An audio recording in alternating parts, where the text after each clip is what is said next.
A critic is a creature who has views quite like a camel's. Flowers and fruit he scorns.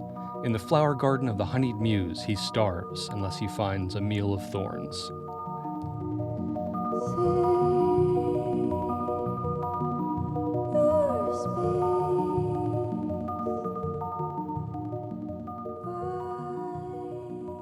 Welcome to A Meal of Thorns, a critical book club from the Ancillary Review of Books. I'm Jake Brookins. Today we're talking about Adam Roberts' novel, The This. I'm joined by Anna McFarlane. Anna is the author of Cyberpunk Culture and Psychology, the co-editor of the Routledge Companion to Cyberpunk Culture, 50 Key Figures in Cyberpunk Culture, and a collection of critical essays on Adam Roberts, appropriately enough. She's currently a lecturer in fantasy literature at the University of Glasgow and is a researcher and writer on the topic of pregnancy and genre fiction. Anna, thanks so much for joining me. Thanks for inviting me, Jake. I'm really happy to be here. Yeah, this is really good. I'm really, as we said in the emails, I really loved the poke to read this because I've had this book on my list for a while and I've liked other stuff of Robert, so this was a nice prompt. Before we dive into the this, which is going to be fun to say 100 times this episode, what else have you been reading? What else have you been working on? Anything interesting? Well, I suppose currently, like your introduction kind of says, I'm kind of known as a cyberpunk science fiction person, and for not so long now, I've been working as a fantasy lecturer in a new position. So I've kind of been thinking a lot about fantasy and magic and how those things function in literature.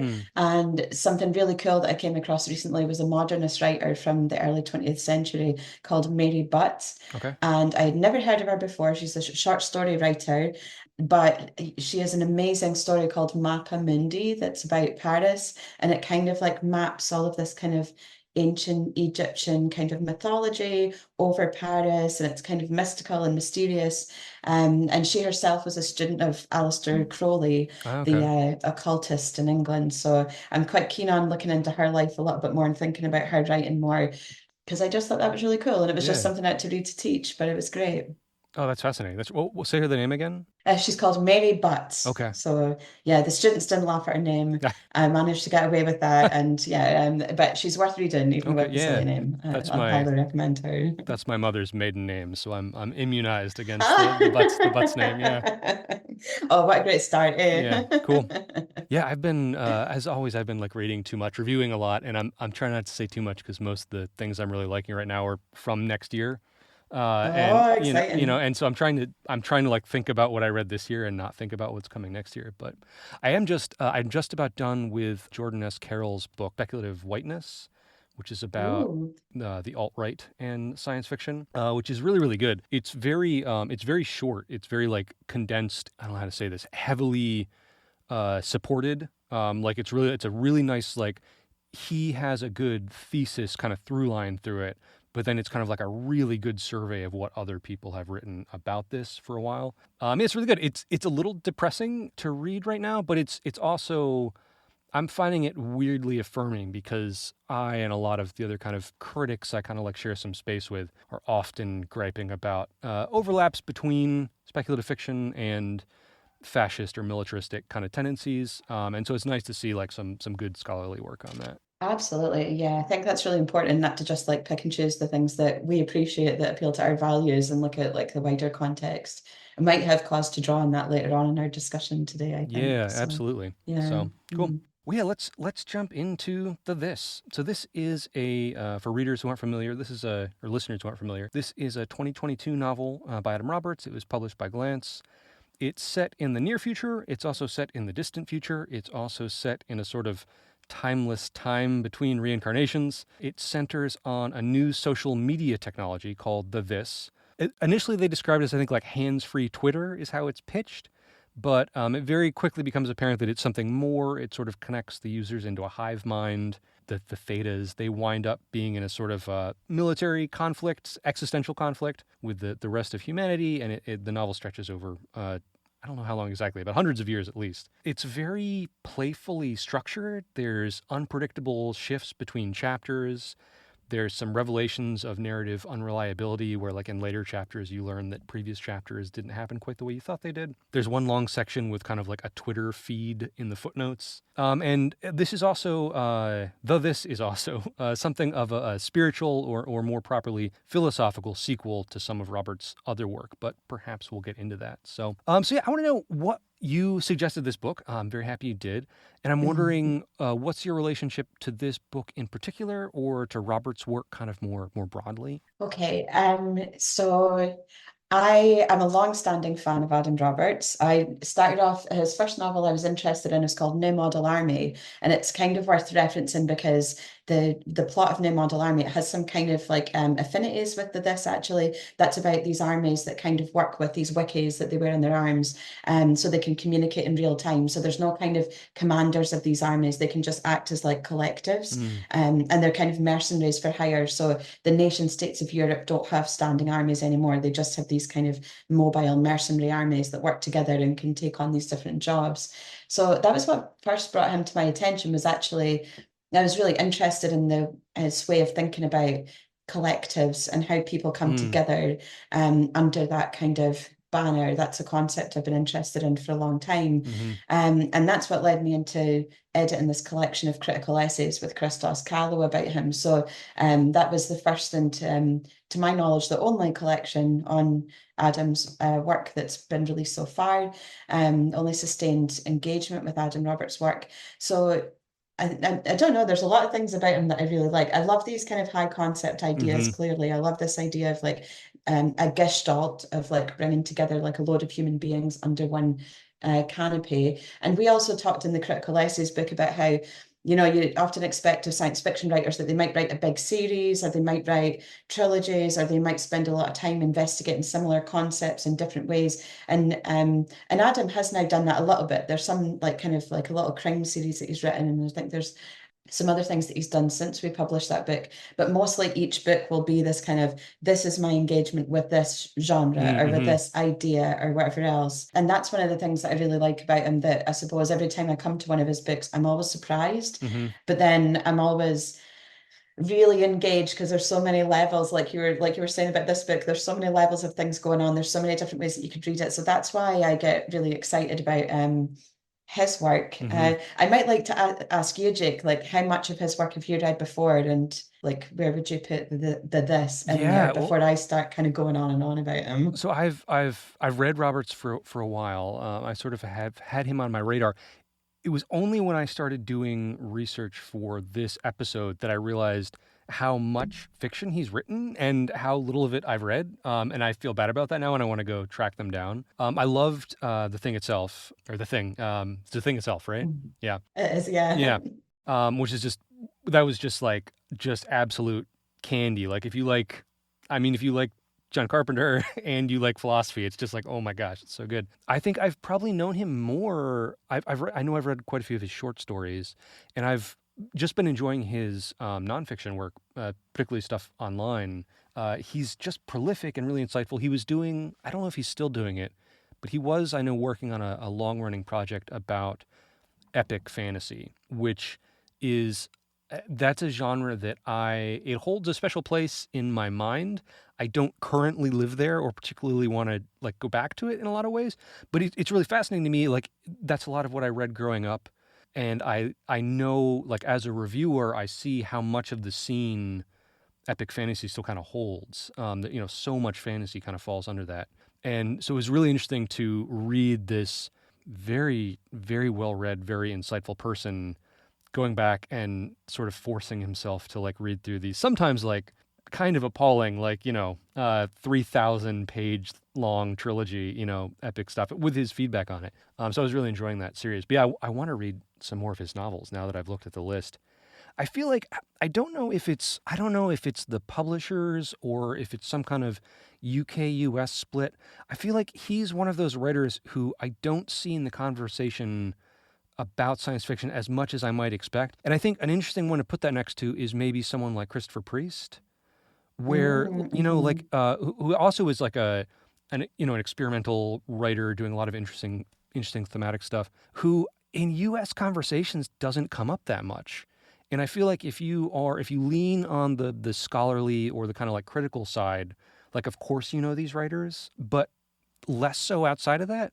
And I wonder if Roberts is maybe, again, I don't know if it's a publishing thing. I don't know if it's because his stuff is very high concept. But I'm kind of surprised especially having read this novel so much, I'm like, why was everyone not screaming about this novel more? Because it was so much fun. So, Oh my God, yeah, no, I totally sympathize with that. Yeah, well, I think that, yeah, it depends on where you're getting your news from, I suppose, because, yeah, if you're just kind of like browsing shelves and bookshops, I think you're right about like US, UK splits. I think that's definitely a thing that takes longer for books to come out in the US after they've been out in the UK. mm-hmm. So I think that that's part of it. Maybe there's a kind of loss of momentum there. And I wonder if what I've said already about like writing like really different books each time makes it harder to market them. I think that might be part of it. What else? Yeah, yeah. It's interesting that you bring up Christopher Priest because I think that he was quite influential on Roberts, and I suspect I might be right in saying that Lake of Darkness, I think one of his more recent novel was dedicated to Christopher Oh, Priest, okay. I think. Certainly, I'm sure one of them was because Christopher Priest died recently, Right. Yeah. so I think contribute to him. So yeah, there's an interesting connection there. But yeah, I'm not 100% sure why. Yeah, why? Because like you, I read, well, like I say, I've been interested in him for a long time, but the thing itself was really to me just took off to the next level. Mm-hmm. And that was why I was asking you, like, what have you read? Because this book that we're talking about today, the this, the this, it's kind of part of a trilogy, I think, with like the thing itself being the first one. It's a like you say, it's a kind of science fictional engagement with Kant's critique of pure reason via John Carpenter's The Thing. Mm-hmm. So Kant has a concept called the thing itself, which is the world beyond our perception of it, an imagined world beyond our perception. So that works well with the thing itself. Then there's the this, and then this new one, Lake of Darkness, that I don't think you've read. Mm-mm. You didn't mention it yet. Yeah. Lake of Darkness is supposed to be a kind of philosophical science fictional reimagining of Deleuze's concept of the fold. Oh, okay. Um, so this is something that, if we talk about philosophy at all today, I'm on quite shaky ground. I'm very interested in it, but it's Mm. not something that I ever have the time to study in detail. Mm-hmm. And Deleuze's the fold, that's a concept that I'd not looked into before, and I'm still not quite sure how it all hangs together, but Mm. it's encouraging me to read it. So yeah, I think like I suppose the way I'm talking about it, if you're a kind of science fiction fan, you're into your epic fantasy and you want to go to a book and kind of know where you are in the world, Mm-hmm. or have some expectations of what's going to happen, you're going to have to climb over this initial mountain of being like, what is going on in this book? What is Mm-hmm. this? That you maybe don't have to if you go to an epic fantasy novel. You're like, okay, we're going to go to the tavern and have some gruel or whatever, and then we're going to find a sword and Mm-hmm. there's a kind of a bit more of a like system that you can expect to walk into there, maybe.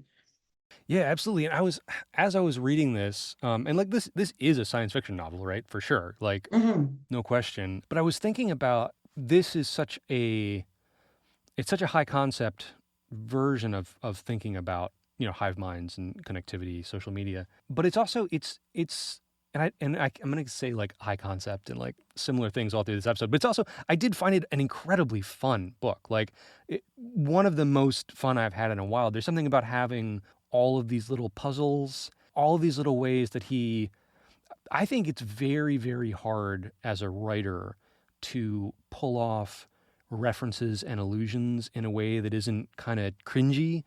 And he does it so well here, to this point where like I start getting paranoid because I'm like, you've done it enough that I've seen it that I know you must be doing it more that I'm not seeing it. There was like I don't remember what I wrote in the margin, but there was like a point where I think there was a Pale Fire reference, and I was like, oh no, like Oh, there's I not, didn't get that one. yeah, I'm like, oh no, there's Nabokov in the walls, like I don't, which means there's if you see one Pale Fire reference, there's got to be like 100 more that you're not getting. So, but anyways, Oh my God. I feel like I want to do like a PhD thesis on this book, oh yeah, honestly, because yeah, the amount of things that I've seen in it, and now you just like dropped one into conversation. I'm mm-hmm, like, yeah, I didn't notice that. I'm like, I yep, want to go and read Pale Fire and Phenomenology of Spirit and then mm-hmm, come back to this book. yep. Yeah. Yeah, totally. Well, it was funny. I was thinking about some of Michael Swanwick's work, which I have Mhm. kind of similar feelings about. Particularly, I feel like Stations of the Tide is a book I could do like a PhD thesis on. 'Cause there's just so much in there. More than that, I was thinking about. Do you know Vacuum Flowers? No. This is boy, I'm trying to think of the year on this, and I'm gonna get it wrong, so I'm not gonna guess. But I'm gonna say like early '90s. Cyberpunk novel about people who live in space stations, zero G orbitals, and Earth has fallen to some sort of hive mind thing like this. I was thinking about Swanwick. I was thinking a little bit about maybe like Cory Doctorow, maybe some like Greg Egan's work. Like the themes that this book, the science fictional topics that this book is latching onto, are things that are kind of, I don't want to say they're core science fictional, but some of the more interesting science fiction writers have been thinking and writing about these. And so it was really interesting to come back to. And I think a lot of the bigger cyberpunk books that are thinking a little bit about these kind of like issues of, mass media, social media, I feel like most of them, this is, as I'm saying this out loud, I'm realizing that this is like a tautological statement that means nothing, but like most of them were written like before this current moment, right, in social media, where I think like we have a very different sense now, with TikTok, with like seeing what's happened to Twitter, with seeing the sort of like explosion and balkanization of different kinds of social media on the internet. We're in a very different space now to think about it versus something like Snow Crash, something like obviously something like Blade Runner, which is like or not, Neuromancer. Like this book is the first book I've read that feels like, and it makes sense for when it was written, the author has more of a grasp of not just the possibilities, but kind of like the realities of how weird social media is, and like thinking through that. Yeah, I think you're right. There's so much that could, yeah.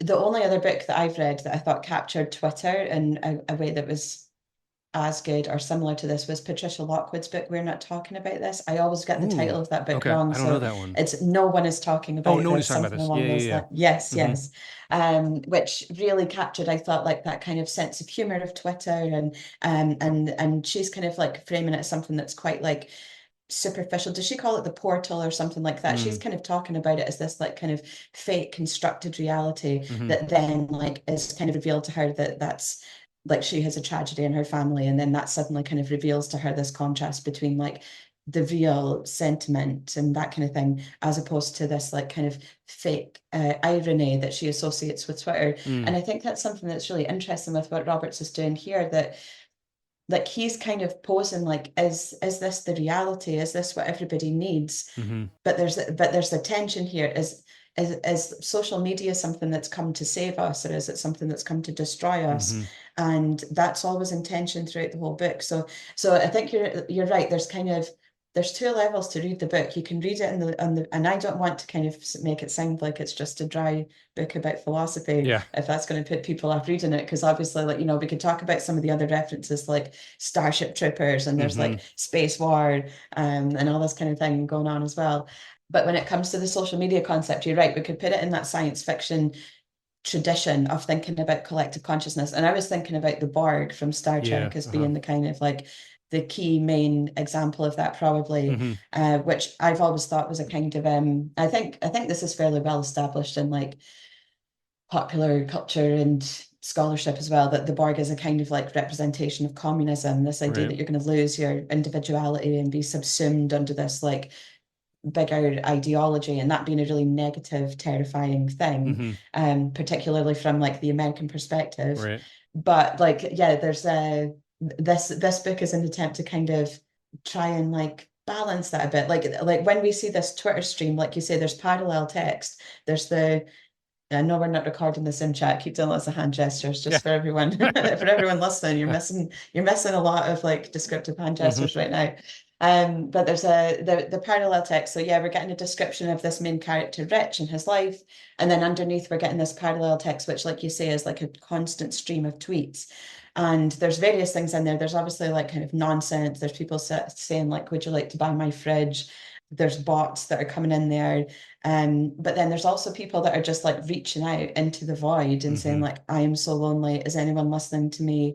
So there's a real recognition of like loneliness and individualism as being a problem. Mm-hmm. And could social media be the solution to that? But then also like playing with that like negative associations of the hive mind that we get from a science fiction tradition that includes the Borg. Mm-hmm. And that's one of the things that I love about this so much too, that you're not getting a clear it's never quite clear, and it makes for quite a confusing book at times, because like you're never quite clear what are we actually fighting on the right side here? Are we actually meant to root for this character? Yeah. Is this a good, is the hive mind actually the hero maybe, or is it not? hmm It's so fascinating to kind of like follow that tension all the way through. Yeah, it does a really good job of keeping the hive mind at just enough of a distance that it's hard to read them as like either utopian or villainous, or to like reject either one exactly. The thread about loneliness in here is intense. There's a lot going on in this book, but large chunks of it kind of fall down on these two different 20, 30-year-old male characters, right? Like Rich, and then in the future kind of war section, it's Aden. I'm not totally sure how to pronounce that, but I was saying Aden to kind of be like Adam because they do like an Adam and Eve joke. But both of them are just characterized by this very well written, very modern feeling, just loneliness and isolation, and it makes the hive mind, by contrast, this strangely appealing thing. And they both obviously resist it a lot, but I don't. It's very weird. It makes me think about. I feel like I've been constantly talking about The Machine Stops, the old Forster story, which when that's from like, ooh, when is that from? Like 1909 or something like that, like way back. Mhm. But that is like a sort of like anti-Wells utopian that's already imagining kind of like how bad and how distancing basically social media is going to be. And I don't think there's a lot of I don't think there's a lot of science fiction, or for that matter just sort of normal mainstream fiction, that is really able to think about social media very positively, which is that's kind of a weird thing that like I feel like we all kind of use it and there are not a ton of really positive representations of it.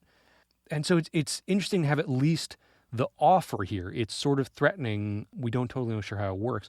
When we do get reports of people who have joined the this, it seems genuinely good, right? Like it's a genuinely good experience for them. Like we might question the larger goals of the this, but it's not in the way that the Borg are. It's not just a simple representation of this evil equalizing force that sucks you in and consumes you. That there's actually something fulfilling about being connected to other people that this offers that other media doesn't, right? Totally, yeah. And we do get that in the chapter 2084, which is the kind of rewrite of 1984, Yes. that the main character there has been like expelled from the main body. And like, and I kind of got a feeling of like him being a bit of a Lucifer character that Mm-hmm. like, he's kind of like been turned away from the face of God and now Mm-hmm. has to live this like exiled existence. But the person he speaks to is like, oh yeah, freedom. Oh yeah, loneliness. Like they're the same thing. So I think that that's like something that the book's playing with all the way through, that in order to be free, you're going to experience solitude and Mm-hmm. loneliness. And so how do we balance these things? And again, like I keep talking about like balances and tensions, and this is all like, without getting into the weeds of it too much, this is all in Hegel's philosophy as well. This idea of like synthesis, antithesis, thesis, Mm-hmm. antithesis, and synthesis. So the idea that you've got two things in tension, and they're going to maybe like break through into some kind of combination, which then in turn will go into tension with something else, and that's how we get a kind of progress. So this is like, part of the book's philosophical project as well. But I think it's interesting what you're saying about social media and the fact that you've chosen to reference text from before it, Mm-hmm. like The Machine Stops. And like you said about cyberpunk, like when I'm talking to my students about cyberpunk, I'm always telling them about how like television is the thing for these cyberpunk authors, as much as they're writing about the Yeah. matrix and the internet. Mm-hmm. Like they're the first generation of science fiction authors to grow up with television. The first line of Neuromancer is the color of television tuned to a dead Yeah, right, channel. right. I So love like there's the older concerns. I was Yeah. gonna say I love the sort of like a historical ambiguity of that line now, right? Oh Like, does it mean yeah. like the black and white snow? Does it mean that sort of like, do you remember like old tube televisions had that sort of like weird non-color gray when they were like turning off and on? Does it mean like the blue screen of like a TV from the 2000s? Like, yeah, I love that. Yeah, I know it was a beautiful sunny day. Yeah, Mm-hmm. now Right. if you read that novel now, Uh-huh. yeah. So I think that really like we could, and again, this could help us like to get into some of the philosophy as well.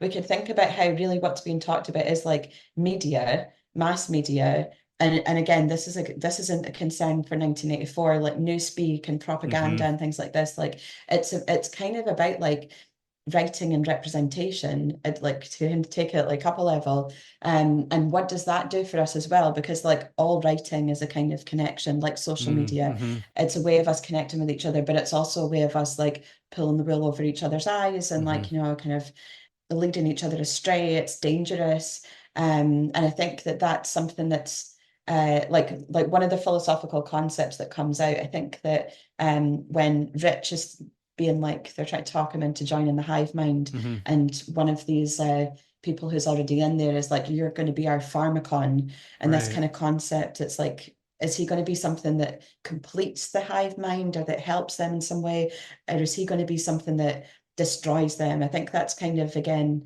in that term, and I think that's the same thing that's going on here with writing, media, representation. Is this something that's going to connect us as human beings, Mm-hmm. being able to communicate with each other, or is it something with which we can destroy each other and Mm-hmm. and foster more loneliness? I don't know. Yeah, and there's the the idea of the pharmakon and sort of what happens to Rich and what we kind of learn about what the hive mind's trying to do with his connection.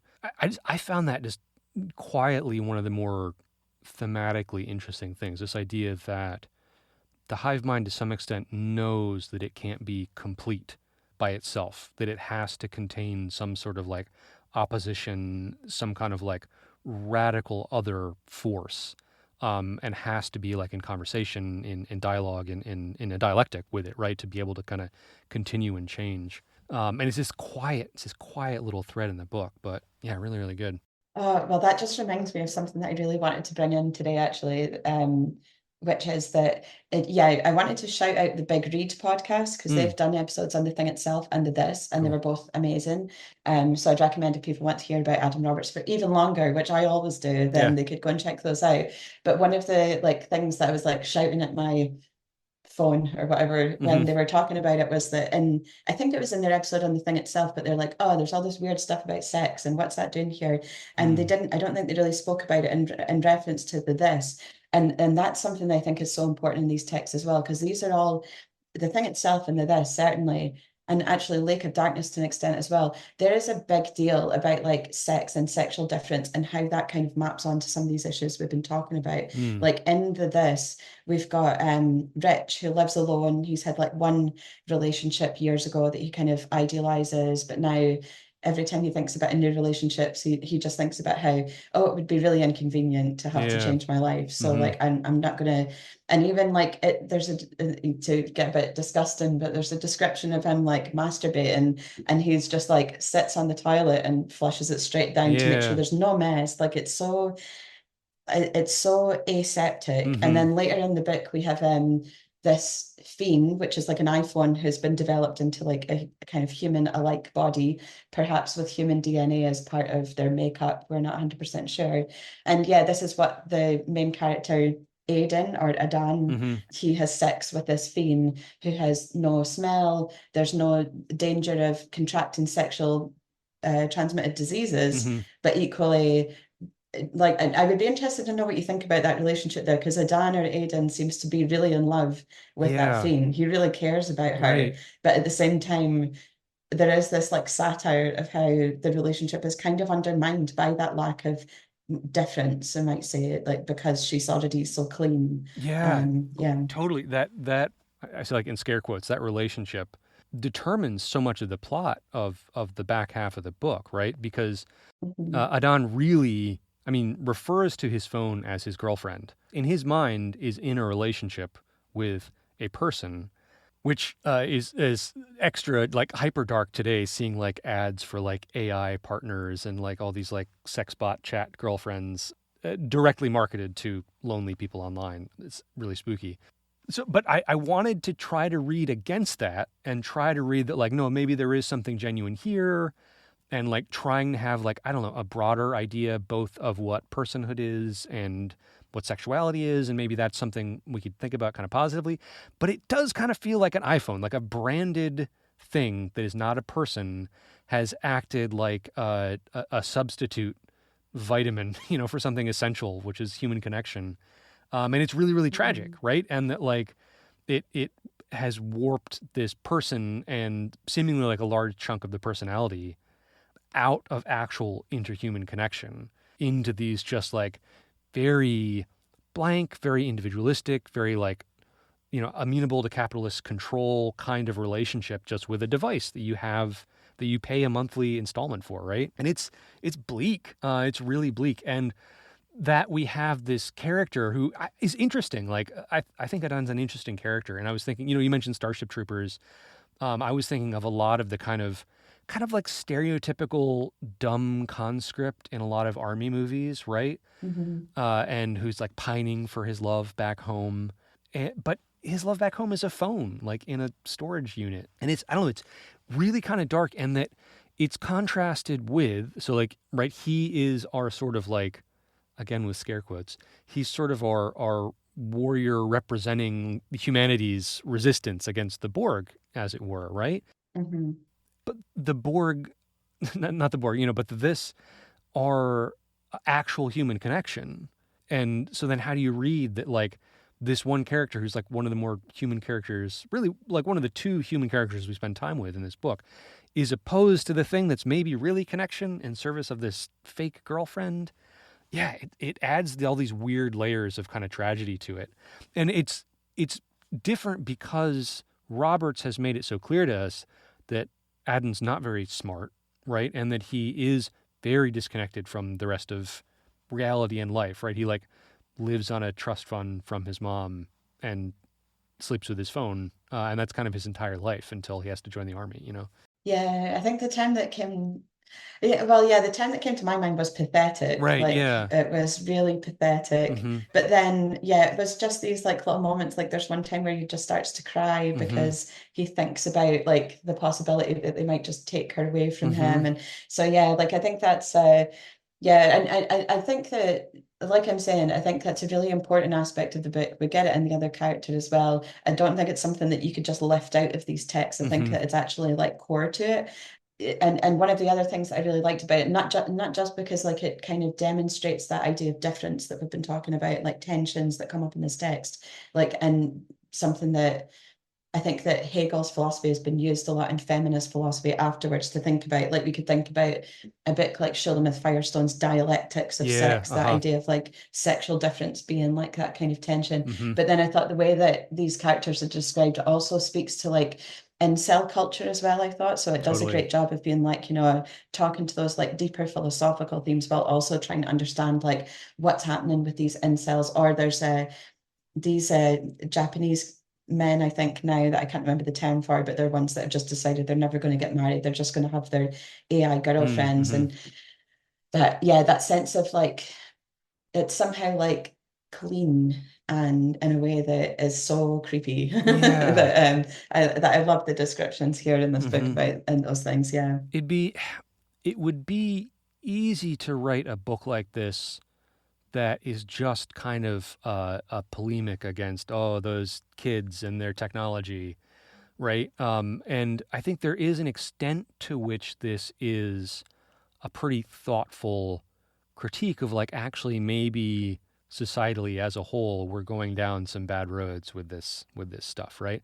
But it's such a sympathetic and playful book that it doesn't come across as just some sort of like conservative screed about kids and their phones. It's a much, and I think it's that pathetic nature and it's the loneliness of these main characters that jumps out so much that you get a sense of why they're like this and the kind of tragedy of it, more than like a sort of condemnation. Well, I think I read like a review, or maybe it was on Goodreads or something, and it kind of speaks to like how we started this conversation talking about like why isn't this like a better known writer? Why isn't this a better known book? And they were like, oh, the characters are so dislikable. Mm, And like I don't know if I've ever really, I don't know. I read My Year of Rest and Relaxation not so mm. long ago by yeah, oh, I can't remember like how Uh, to pronounce her name yeah, now, but Otessa. oh my Yeah, God, yeah, yeah. Otessa Mashfeg. Moshfegh. Yeah. And yeah, the same problem occurred in the Goodreads reviews Hmm. afterwards. What a horrible person. I was like, oh, I thought that was fun and relatable. Uh-huh. Okay. But yeah, but these characters, I'm like, yes, okay, like they are like, well, pathetic is the word I use for that Hmm. one. And like, there's not much admirable about them. Hmm. But at the same time, like that's kind of part of the joke. Like here, if everyone's one at the end, like Mm-hmm. in Hegel's philosophy, this is what happens. We're all heading towards this kind of idea of the absolute. We haven't even talked about that actually, Yeah. about like this idea that we're all kind of one person. Mm-hmm. So there's a lot of stuff in here about like this character is you. One Mm-hmm. character is called EWE, Yes. so you would pronounce that you, but Mm-hmm. also it could be like Eve as well. So there's Mm-hmm. like a kind of double there. And in the rich chapters, he's like, yeah, this is basically you. He's just like you. We just like work our way through life. Our play is like work, and we just get through it. That's so in a way, like you want to criticize these characters, Mm-hmm. you're criticizing yourself, but Yeah. that's not necessarily what anyone wants to come to a Mm-hmm. fun, entertaining novel for. I don't know. I do, but yeah, Yeah, not I do too. everyone. He Yeah. he Roberts has a passage talking about, oh shoot, I don't remember the exact term he uses, but the way that like the toy economy and the toy society is kind of like everything now. Hmm. That was just that just hit me. That's just so bleak because it's feels kind of true, and maybe I don't know, maybe that's less true depending on like what kind of life you lead and like what kind of things you do. But like before the pandemic, I worked in coffee for like 15, 18 years. And so like I was doing something with my hands, I was talking to people, I was kind of out there. And then since the pandemic, I've shifted into other work and I do remote work now. So it's kind of like my main job is sitting at my computer typing away. And then when I want to like work on my thing that's my passion project, that's sitting on my computer typing away. And then when I want to relax from that, I have a video game, so I'm sitting on my computer typing away. And I'm like, oh my god, it's all the same thing.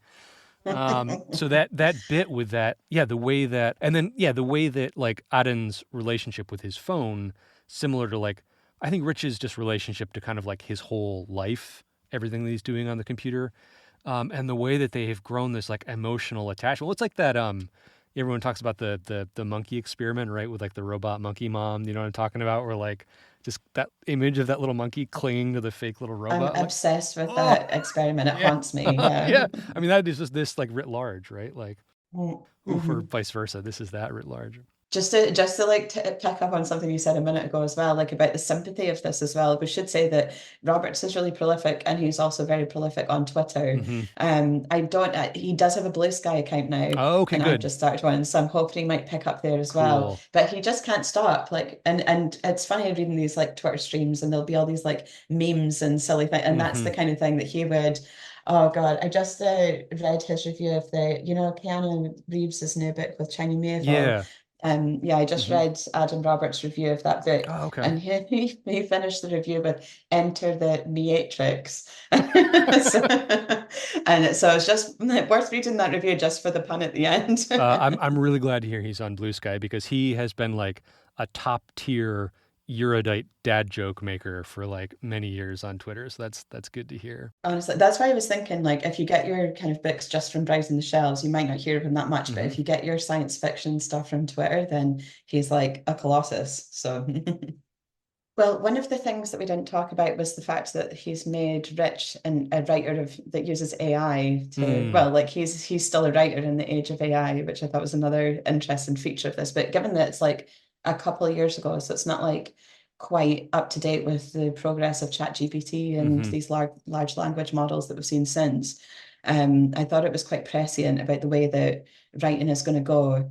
Yeah, I don't know if you had any thoughts about that. Yeah, I mean, other than just like really on point and really bleak, the gigification combined with AI, and the precarity work, that whole description of how the what's the like company slash app that Rich uses? It's like Workdig or something like that. Difference works, I Difference think it works, is yeah. something like that. Yeah. Where they just kind of ping you and they're like, hey, you're in walking distance of someone we need an interview with. Here's 10 questions. Just go do that. And then we'll pay you some cheap little rate. And that's what journalism is now. Oof.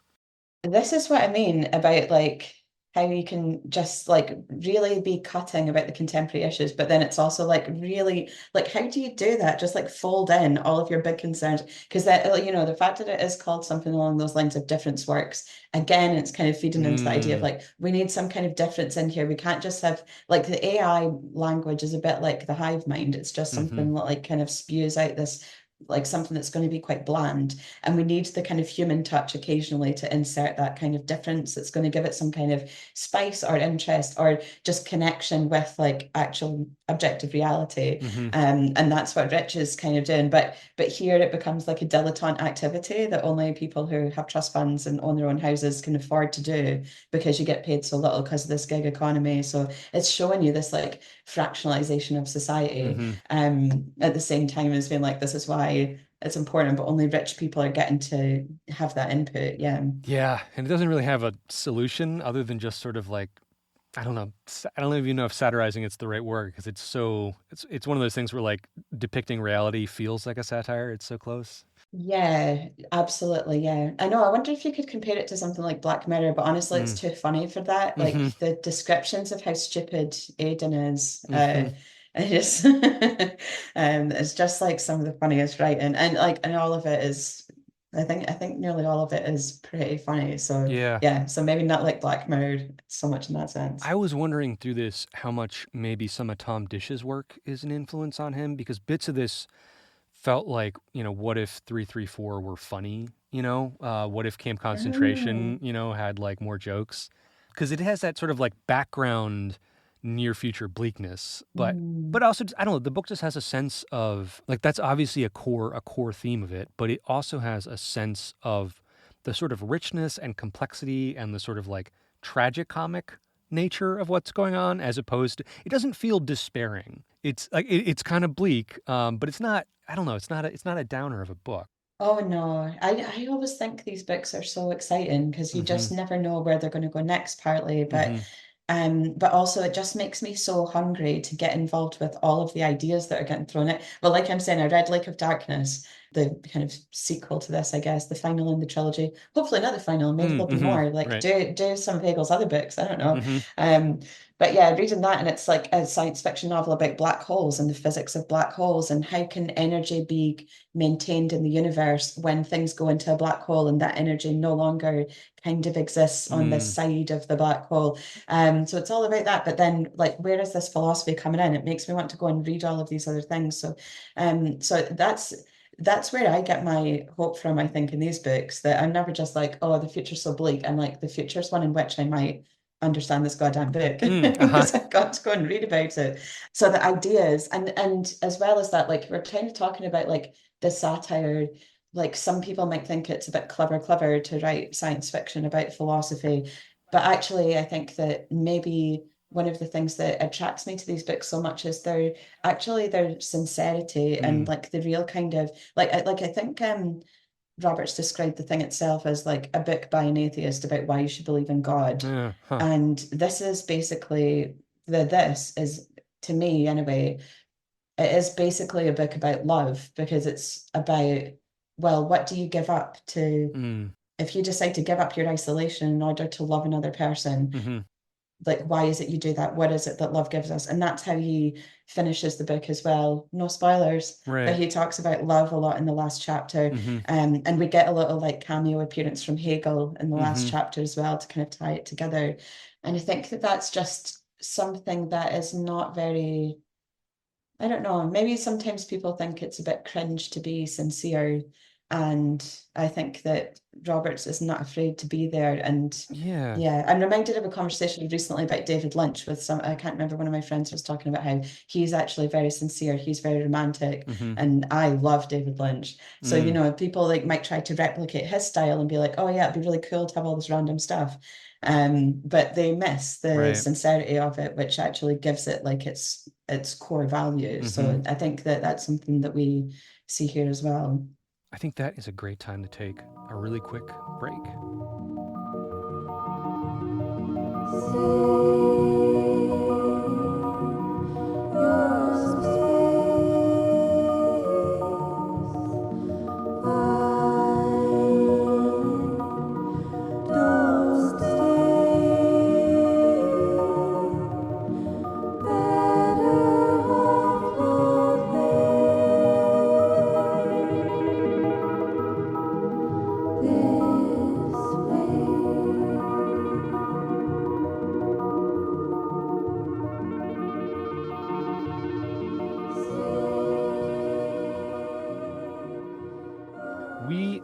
Back. We are still talking about Adam Roberts. The this, we might be done talking about Hegel, but Hegel might come back. We'll see. Perhaps a ghost of Hegel will reappear. Talking about social media, talking about one thing I wanted to pick up from the last couple things you'd said there, thinking about an atheist sort of writing a book about believing in something bigger, thinking about that relationship between satire and sincerity makes me think of two authors I was thinking about while reading this book, which one is Peter Watts. I don't know if you know Peter Watts, but this as I was reading it, I was kind of holding Blind Sight and the sequel to that, Echopraxia, kind of in my mind. So those are both extremely philosophical, relatively near future science fiction with like a lot of cyberpunk influence. I think people used to talk about Watts in using the term biopunk. I don't know if people still use that term, but that is probably like one of the and I need to be clear, this is one of my favorite books of all time. It's also one of like the bleakest like explorations of not even just atheism, but like the lack of like value in the universe I've ever read. And that has a hive mind that people are fighting in it as well. So I was just kind of holding that. They just have incredibly different tenors as books, but are kind of touching on some of the same things. And I was just trying to think about how Roberts wrote something that's so similar to such a wildly bleak book that it's not wildly bleak, and it's funny, and I don't know if it's hopeful, but it's not hopeless. I don't know if that makes sense. But the other person I was thinking about while reading this, there's that whole part with you with EWE, you is it Bordlin, who's a so we find out that she's sort of like we found it very abruptly. This is not much of a spoiler, but that she's sort of a spy, an espionage agent, a false flag psyop, but she is pretending to be a scientist who has discovered a way to lower things below absolute zero. Which also, we should talk about the way that like absolute is just a pun throughout this whole book, and there's a lot of absolute things and abbeys. But anyways, that whole thing with this like kind of like ice bomb thing, it got me thinking about Ice Nine from Cat's Cradle, and that got me thinking about Vonnegut. And the more I thought about that, even though like on a sentence level, this is not very Vonnegut-y, although he does throw in some "so it goes" here and there, but that it has a very similar spiritual, for lack of a better word, where it's Vonnegut's often writing about like very pathetic kind of humans, and is pretty unoptimistic about kind of like how human nature plays out in terms of like, you know, the atrocities we inflict on each other and the terrible things we kind of do, but still is like very sympathetic and very feeling and caring towards people and very funny. And that's kind of a very similar vibe to this, which I don't often get that level of Vonnegut feeling off a book. Like I think about Vonnegut a lot and his influence on science fiction, but that like kind of like, I don't know, that spirit is not one that I often pick up on. I was getting that here. Oh, absolutely. The Ice Nine thing completely. Yeah, when I was first reading this, I was like, this sounds awfully familiar as a Mm-hmm. novel. And then I'm like, all right, okay, yeah. Yeah, well, what do you think about that then? It sounds like you've thought about Vonnegut more than I have. I've read Cat's Cradle, I really enjoyed it. And like it's kind of like, I don't know. I'm wondering, does it have any relationship to the idea of the collective? Because obviously, like I'm thinking Slaughterhouse-Five and like war is this kind of, machine that kind of gets going, that Mm-hmm. like the individuals are just kind of caught up in it. In Cat's Cradle, we kind of have like this, what is he, kind of like a Banana Republic Uh-huh. dictator guy, Yeah. and he has this thing that's going to like freeze everything. Mm-hmm. So it is a kind of individual, there's absurdism there. I don't know, like it seems to me though, there's a real belief in Vonnegut in some kind of humanism, some Mm-hmm. kind of like there's something good about human beings, and Mm-hmm. that really comes across like I don't know, like so much of his like sayings have been memified, and Right. there's this one that he says about like going to post a letter, and how like on the way Yeah. to post a letter Uh-huh. he'll like pet a dog and say Mm-hmm. hi to a baby, and like he says something like farting about is the real purpose of Mm-hmm. life, like those human connections there that he makes on the way to post the letter. So yeah, I think that you're probably right about that, like, but I don't really know enough about Vonnegut's Yeah. like philosophy such as it is. Yeah. To try to like off the cuff like condense a major writer. like I think there's something in in Vonnegut about having a really deep and a really tragic sense of the things that are beyond our control, which is a lot, which is very close to everything, but still retaining this sympathy and this empathy for what it means to be human, how what is human about us is in this sort of like absurd bodily existence we have. I think it's in Galapagos where there's like a part of it that's like millions of years in the future where humans have evolved into like these like seal-like creatures that just lay around on the beach. But he says, you can tell they're still human because when one of them farts, the rest of them laugh. And that kind of like, that kind of bodily sense. And and Vonnegut doesn't, he's not resigned to what's bad in the world. I think that's part of the tension that I'm really drawn to him. In Slaughterhouse-Five, he says the narrator, has been very clear with his children, like, do not be involved in war crimes, do not be involved in atrocities. Like, you have to put, your foot down somewhere. You have to resist as much as you can. Vonnegut has that wonderful, horrible, tragic essay about the last days in Biafra during the Nigerian War that it's just incredibly tragic. He was part of this group of writers trying to kind of rally international support for this horrific thing, or not against this horrific thing. But that feeling of these giant forces that you can't control and like trying to not be at peace with it, but sort of wrap your head around it, while still remaining kind of centered on the kind of like inherently silly things that people are as individuals. And that's what I was getting out of this, right? Like Yeah. Adden and Rich are both kind of cartoonish, but they're both really human. They're both pathetic, but that he doesn't lose sight of that. Roberts doesn't, and that the other characters that do kind of cross the page, even if very briefly, just have this sense of humanity to them. That like, yeah, we are living in this bizarre future. We literally are living in this bizarre future where the landscape of what writing and journalism and human connection is have radically altered in ways that are probably not great, but we're still people in it, and not forgetting that.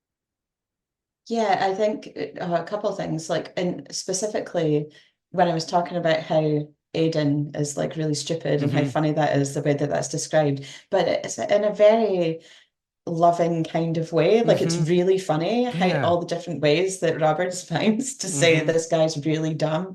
But then like but yeah, yeah, like I say, like we're really like in touch with his like motivations and things like that. And like I don't think that we're ever like we might think he's pathetic, but we're not ever really against him. It never comes across as bullying or mean. Mm-hmm. And then in the final pages of that account, when Aidan like becomes one with the hive mind, he's able to think. Mm-hmm. And Roberts describes it as like being an asthmatic, where however hard you try and breathe, you're never getting the air into your lungs. The panic of that, the horror Mm-hmm. of that, and then now suddenly his brain is opened and he's able to have these thoughts. It's very, I don't know, very good-hearted, very kind of on his side.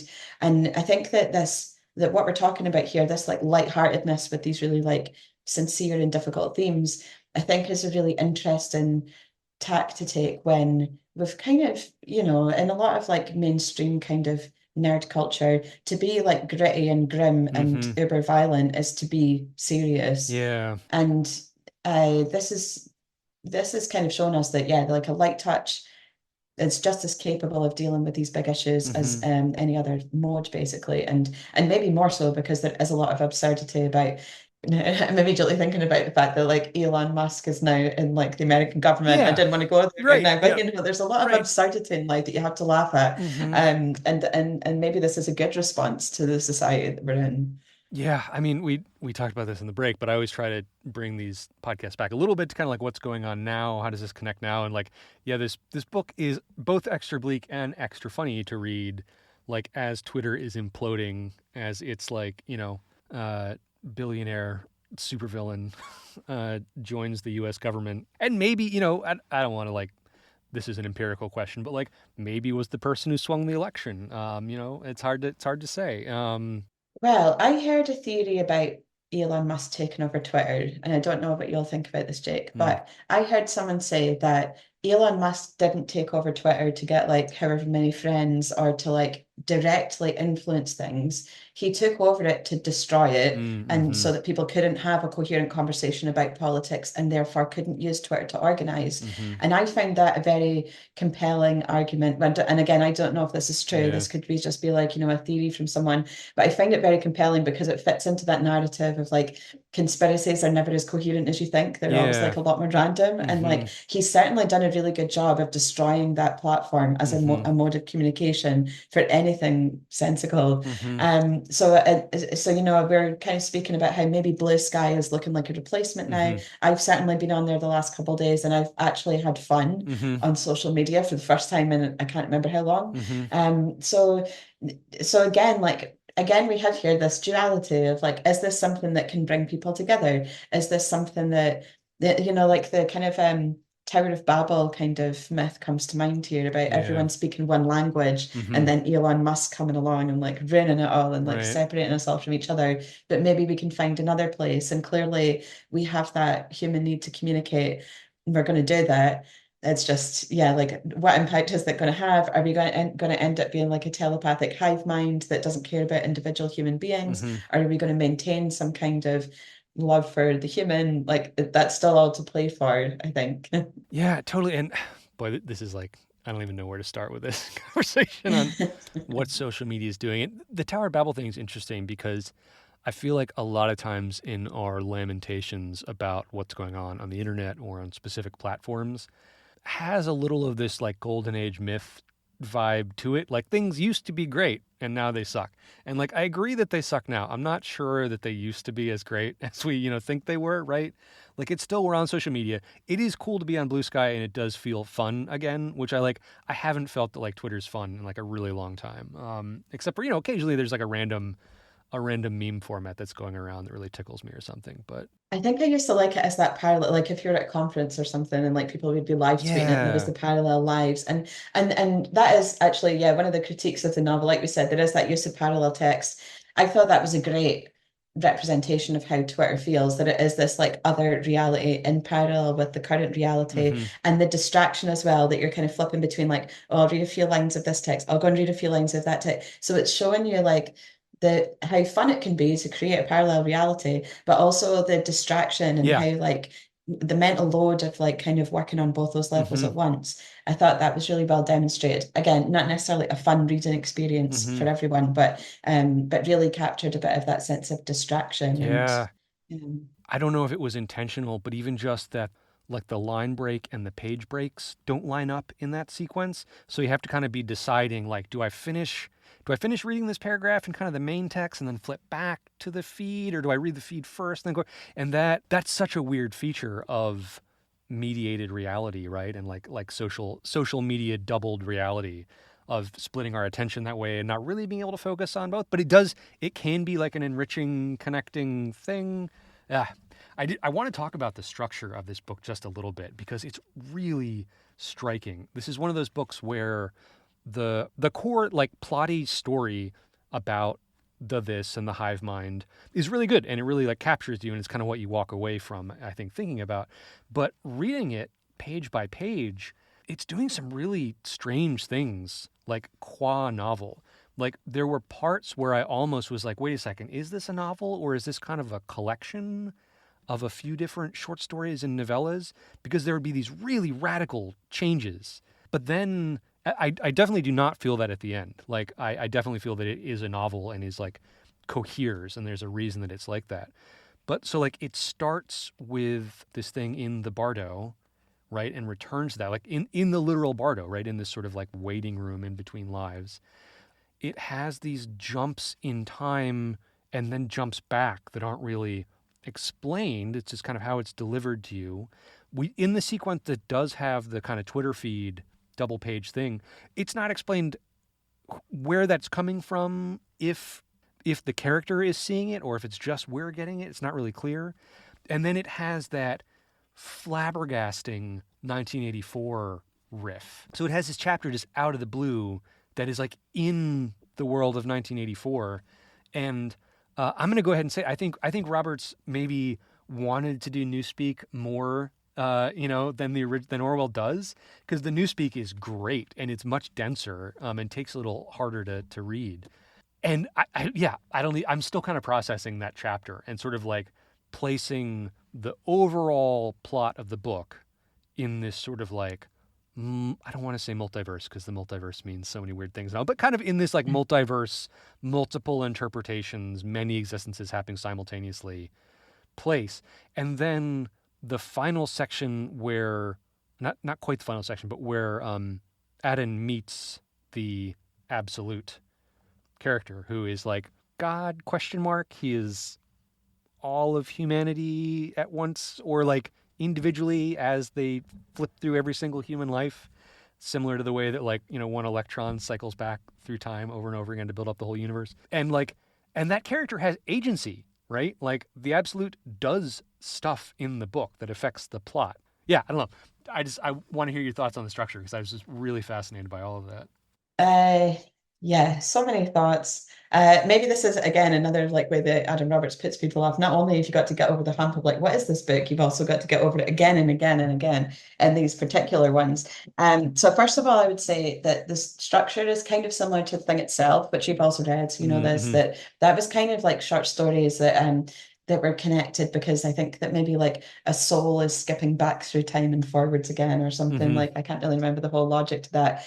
So both of these books are kind of, I think, meant to be based on the structure of the philosophical text that they're Mm. engaged with. So I Mm-hmm. think that this is slightly modeled on the structure of Phenomenology of Spirit, which I've had a little look at the contents pages and not immediately like seeing how it all aligns. But again, like when I write my second PhD thesis on this Uh-huh. book, I'll Yeah. figure that one out. So I think they're like, and there's a bit where he jokes about this as well. He's like, I think it's at the towards the end of Adan's line that he says, in like his storyline, he says something like, "Oh, and you'll be glad to know that we're on section 10, and there's going to be 12 Yes. sections in Uh-huh. here for some reason that we don't really." So I think that's because this is Hegel's model for like Mm-hmm. laying out his philosophy. Oh, we said we weren't going to talk about Hegel anymore. I'll move on.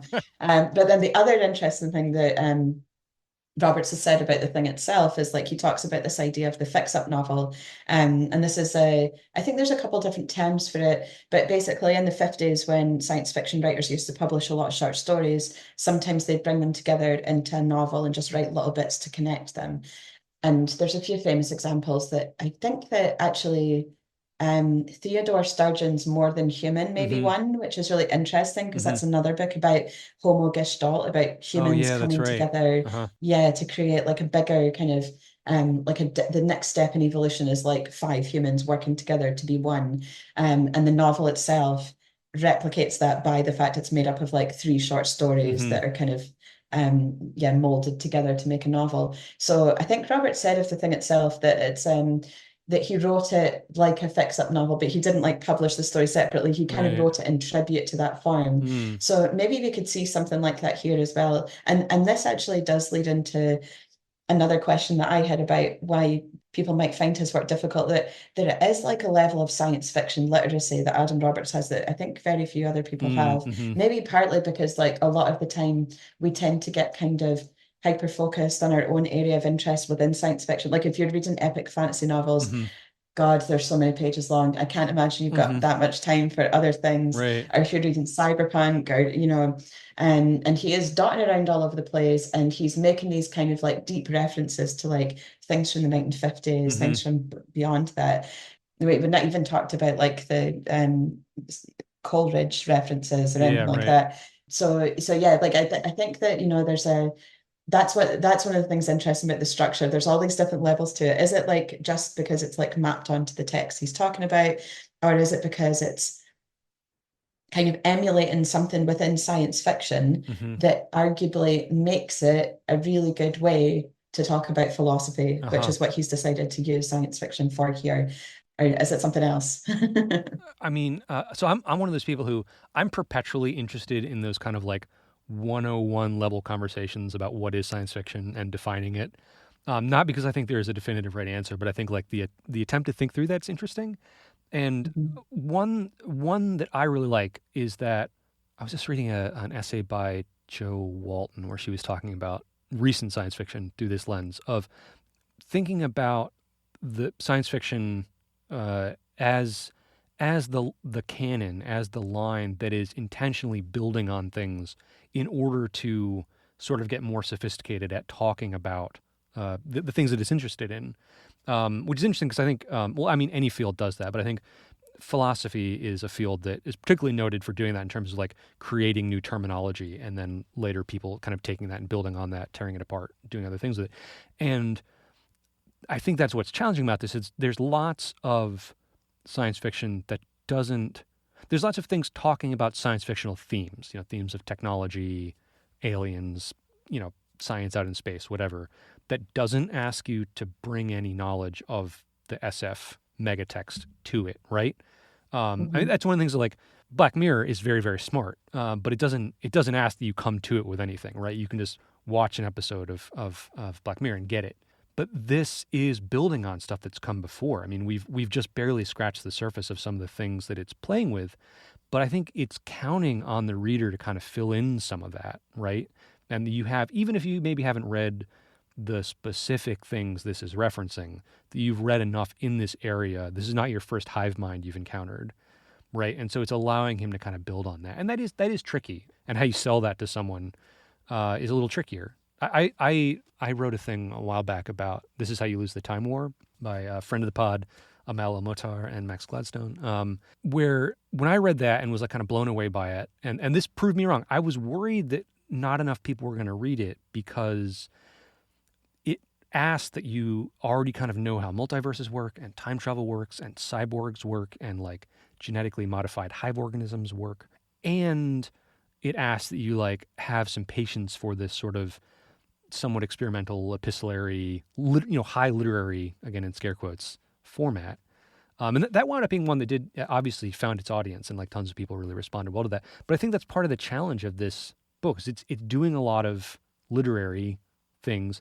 It's also asking that you have at least some familiarity with these themes it's building on in order for it to work. Yes, that's a tough line to thread. I also just want to throw out real quick, just as I'm building people's book list to read, is this is an interesting parallel with some of Lavi Tidhar's work, thinking about like both like the fix-up novel and the sort of like kind of densely thinking about the history of the genre itself and working in a lot, both in like obviously things like Central Station, but even his last novel, The Circumference of the World. I don't know if it's his last novel because he's so prolific, but he's doing the similar thing with like unreliable narrators, playing around with the form of it, and asking that you, the reader, know some of these things and are kind of building on some of these things.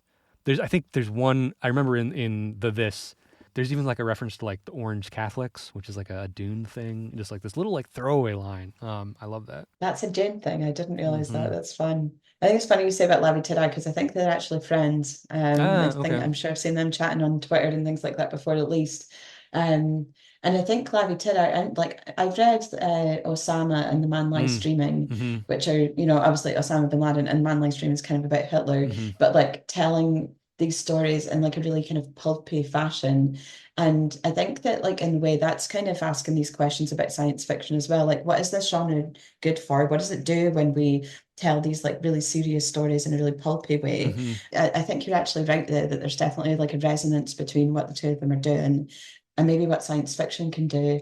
Yeah, I maybe wanted to like refer back to the quote from Hegel that opens the book because we get like three quotes right at the beginning, and I won't go through all of them. But the one from Hegel, I thought, just since you said about like defining science fiction, I thought it was really fun. Hegel says the analysis of an idea as it is properly carried out is in fact nothing else than ridding it of the form in which it has become familiar. So like, is it not like a definition of cognitive estrangement here that Hmm. Hegel's given us basically? And Roberts is therefore pointing out that there's maybe a line from like Hegel via Marx to Darko Suvin to like Yeah. all of science fiction studies, basically. So that might be something that we might think about as well about what is it like is the kind of project of science fiction just the same as the project of philosophy, um, in that sense. Oh, that's really good. What's the Oh shoot, I used to have this memorized. What's the line from Pater at the end of the Renaissance?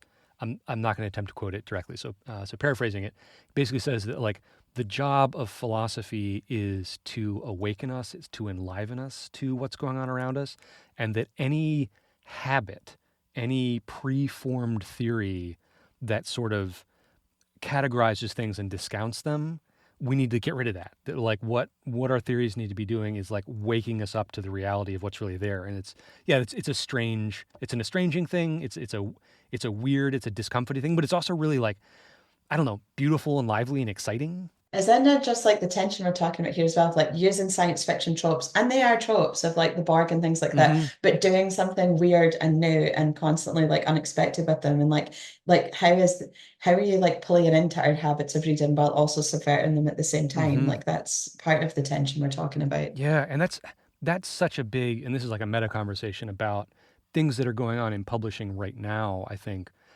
is this tension between trope-based publicity, and like sort of like ever more specific subgenres as a way to sell books, and people who are actually doing interesting new things, sometimes with those old tropes and old themes. But it's really odd. A couple of the other ancillary editors and I had talked about writing a response to Molly Templeton at Reactor had a really interesting, cool essay about. I think she called it like in praise of genre chaos, or genre fuckery. I think she calls it at one point.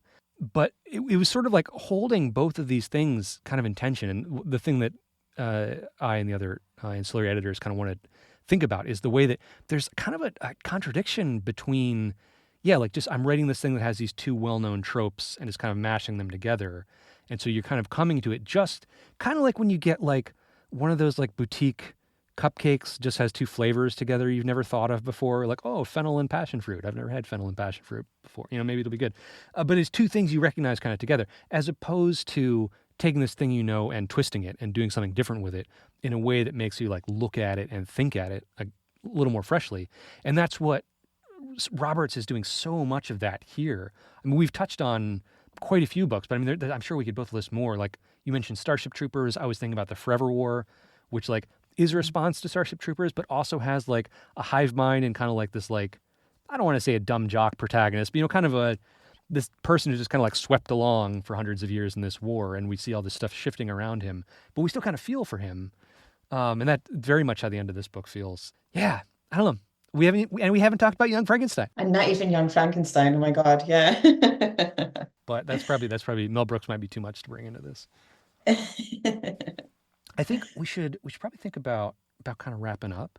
Before we go, is there anything you want to share with people about what you're working on, projects you're excited about, where people can find you, or just anything else you want to point people towards? Yeah, let me think. Well, like I've said, you can now find me on Blue Sky, and I'm having fun over there. So yeah, if you want to follow me there, I've just started.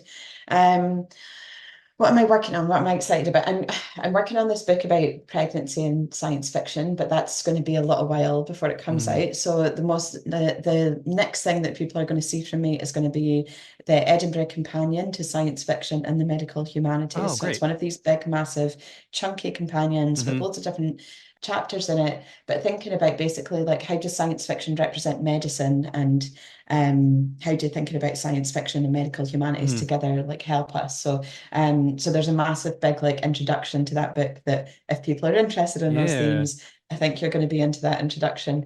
That's basically the other thing that I'm excited about at the moment, I suppose, is like reading more fantasy since Mm. I've, more traditionally been into cyberpunk. So if people wanted to point me in the direction of some fantasy reading tips, then they could definitely do that on Blue Sky if they wanted to. Oh, cool. Yeah, there's so much good stuff out there. It's hard to know where to Yeah. start. I want to like read and like possibly talk to you more about some of the science fiction and reproductive technology. And I came to Shuli Firestone by way of C.J. Cherry.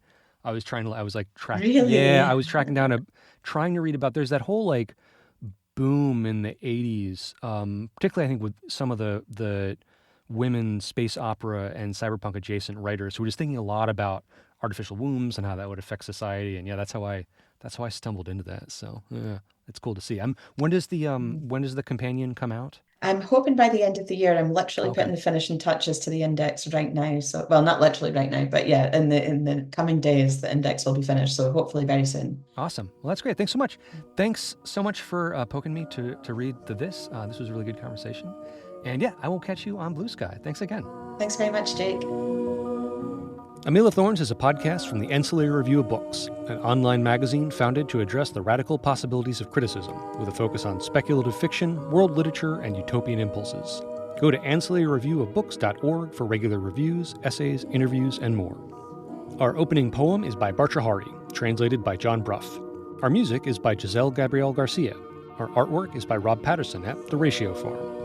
If you'd like to support the podcast and the Ancillary Review of Books, that is rad. A few different ways you can do that. Subscribe to our Patreon at patreon.com/ancillary review. That would be super cool of you. We really want to get the ARB to a point where we can pay our contributors. Check out our show notes for bookshop links. If you buy a book through there, we get a cut. The internet, as you know, is a dying hellscape, stalked by mindless algorithms. Do your part to resist, or at least be a little more mindful. Click like, click share, leave a comment or review wherever you find us. Tell someone you know to check us out. It really helps.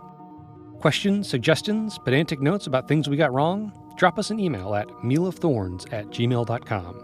All right, we are just about done with 2024 for A Meal of Thorns. Hope you've enjoyed it. I've got one more episode coming this year. We're doing a special one. It's not a book club like usual. Instead, reviewer and critic Rosanna Pendlebury, who you might remember from our episode on Dead Collections, joining me for a 2024 year-end wrap-up. We're looking at awards that came out this year, so in a way kind of talking about last year, talking about conferences and conventions and kind of our vague impressions from the year based on what we've been reading and discourse we've been seeing or partaking in, and we're going to talk about our highlights from this year and what we're looking forward to next. So yeah, should be a fun episode. Look for that in about 2 weeks. Hope your year is wrapping up well. Thanks for listening.